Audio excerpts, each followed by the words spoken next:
I'm getting a fair number of questions, via email mostly, about my health journey, given that it has been a long journey. So years ago, I cottoned on to paleo. My sister and brother-in-law were doing paleo, and that carried me into, oh my goodness, this retired engineer is going to go down many rabbit holes. Sorry. And it has come to a few conclusions. One is that I have this massive, okay, it doesn't physically exist anymore, supplement graveyard. So many supplements out there aren't what they claim to be, which then drove me into make sure the lab work supports what you're trying to do. Then came the whole cofactor thing.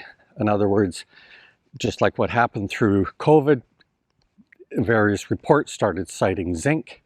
Lots of people started taking fairly high doses of zinc. Ta-da! There's a relationship to copper. And if you're not taking copper with your zinc, you will tank copper. And guess what? Lots of reports online now about people tanking their copper.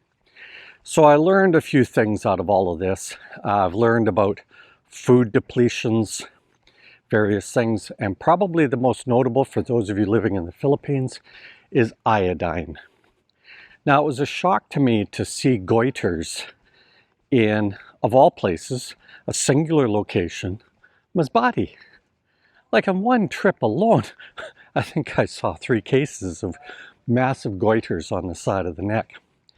Iodine deficiency, which shocks you because the ocean is sitting right there.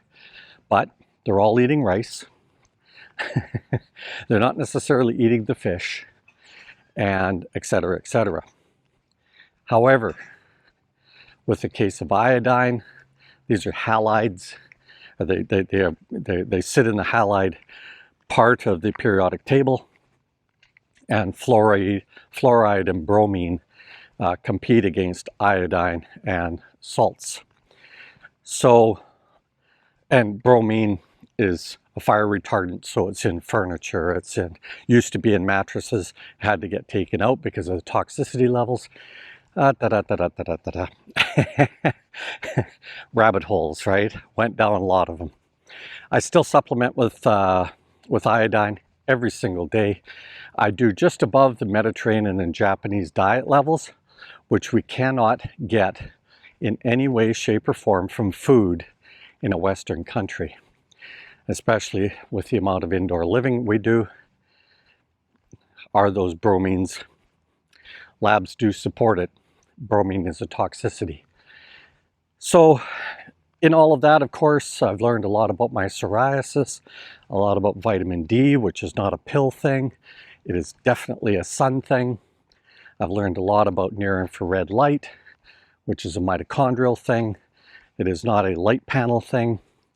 And of course, you can spend thousands and thousands of dollars on things like light panels to get quality light panels. I'm not talking about these Alibaba, Amazon red lights that really are just painted bulbs. They are not infrared lights. Anyway, so yeah, it's been quite a journey, guys. The Philippines has done a lot for me. The cold air, of course, really affects the skin, and my psoriasis, as a net result, is a problem. Weight for me has always been a problem. I think I've got it dialed in now. About 5 years ago, I discovered oxalates after getting a gout attack. Doctor was accusing me up one side and down the other of eating too much red meat or seafood. We just happened to be eating a lot of chicken, and I decided to get into juicing. And that juicing caused oxalate levels, which come from vegetables, which is a crystal in vegetables that will get into your joints, and in this case caused gout. So, you know, whatever overloads uric acid is going to cause a gout attack, maybe. The interesting part is that when I went low oxalates, all of the joint pain I've had for decades went away. Like it went all away. And so that sent me down another rabbit hole.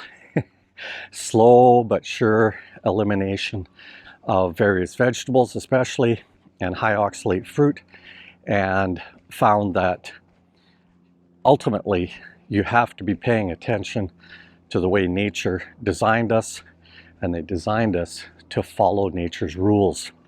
Low fat is spring, high fat is fall and winter. Carbohydrate season is only a summer thing, guys. It does not exist in the winter above latitude 39. Don't talk to me about grocery stores. Our biology hasn't kept up with technology. Our technology is going way faster than what our biology is. And of course, to me as an engineer, that's just logical sense. It just makes logical sense to me. Anyway, pretty long ramble today, guys, but those are the rabbit holes, and that just scratches the surface. Wow, this is a lovely view that this old house has got here. Look at this. It's looking straight across the valley there. Wonderful. And that's roughly west there.